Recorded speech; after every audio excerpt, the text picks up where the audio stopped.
রেমিটেন্সের প্রবাহ বাড়ায় দেশে বৈদেশিক মুদ্রার রিজার্ভ বেড়েছে।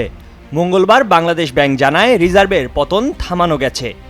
বর্তমানে রিজার্ভ দাঁড়িয়েছে $2,430 কোটি।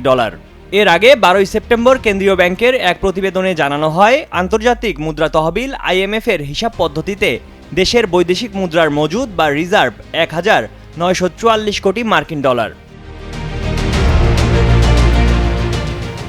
মঙ্গলবার 17 সেপ্টেম্বর বাংলাদেশ ব্যাংকের নির্বাহী পরিচালক ও মুখপাত্র হুসনে আরা শিখা জানান, আন্তর্জাতিক মুদ্রা তহবিল IMF এর হিসাব পদ্ধতি অনুযায়ী রিজার্ভ এখন $20 বিলিয়ন কাছাকাছি এবং বৈদেশিক মুদ্রায় গঠিত বিভিন্ন তহবিল সহ বা গ্রস রিজার্ভ $24.30 বিলিয়ন। তিনি বলেন, প্রবাসী আয়ের প্রবৃদ্ধি বেশি হওয়ার কারণে বৈদেশিক মুদ্রার রিজার্ভ ক্ষয় রোধ করা সম্ভব হচ্ছে।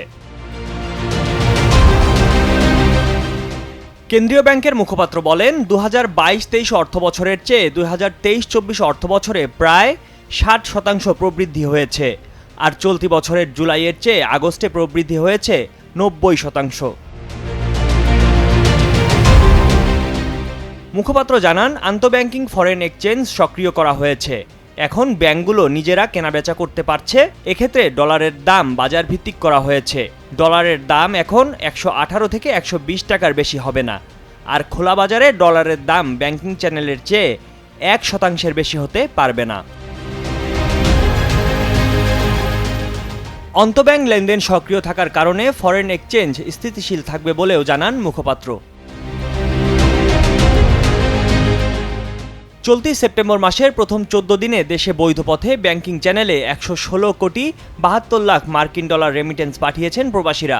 প্রতি ডলার 120 টাকা করে ধরলে দেশীয় মুদ্রায় যার পরিমাণ 14,000 কোটি টাকা।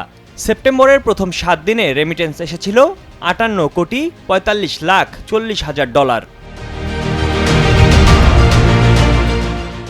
গত আগস্ট মাসে দেশে রেমিটেন্স এসেছে 222 কোটি মার্কিন ডলার, দেশীয় মুদ্রায় যার পরিমাণ 26,656 কোটি টাকা। আর 2024-25 অর্থবছরের প্রথম মাস জুলাইয়ে দেশে 191 কোটি 35 লাখ 80 হাজার মার্কিন ডলার রেমিটেন্স এসেছিল, যা আগের 10 মাসের মধ্যে ছিল সর্বনিম্ন। ময়ূখ ইসলাম, কালের কণ্ঠ।